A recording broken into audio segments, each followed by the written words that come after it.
USC senior Maggie Duff is a civil engineering major expected to graduate this May, but that almost didn't happen. I remember sitting in my room crying hysterically you just don't know why, and you're sort of inconsolable at that point.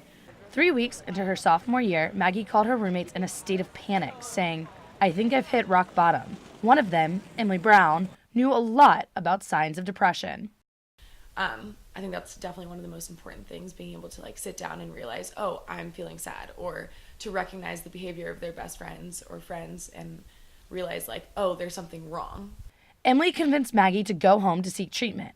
Her doctors diagnosed her with severe depression that's directly linked to anxiety and sent her back to LA with medication. But the transition back to school was rough, especially because she was reluctant to share the reason for her absence. But there were still people, a year later being like, I actually had no idea what was wrong until whatever, because I just had kind of hidden it from everyone. She also hid it from her teachers, who didn't understand why she missed 2 weeks of class. Because of this, Maggie was forced to retake 2 of those classes, drastically affecting her ability to graduate on time. The teachers were sort of unhelpful. They were sort of not unsympathetic, but they just didn't, since I wasn't explicit about what I was actually doing, I just said I had a family emergency, even though I was the emergency. Maggie isn't the only one to keep her depression a secret. In a lot of cases, even parents don't know. Only 7% report that their child has a mental health issue, while only 30% of students with depression report it to their university.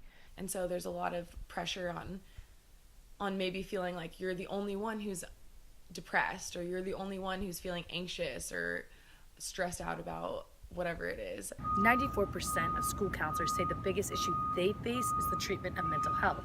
But as reporter Kelly Rinke mentioned in her feature, the biggest issue here at USC is the difficulty of getting an appointment.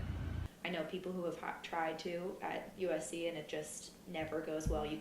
It's not easy to find a good match for you. They don't try very hard to connect you with someone that they think will actually work with your personality and with your problems.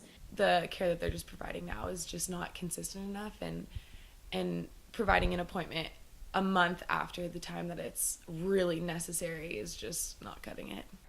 Certainly for some students, like Maggie, they need help immediately. A month is just too late. For Annenberg Media, I'm Caroline Deisley.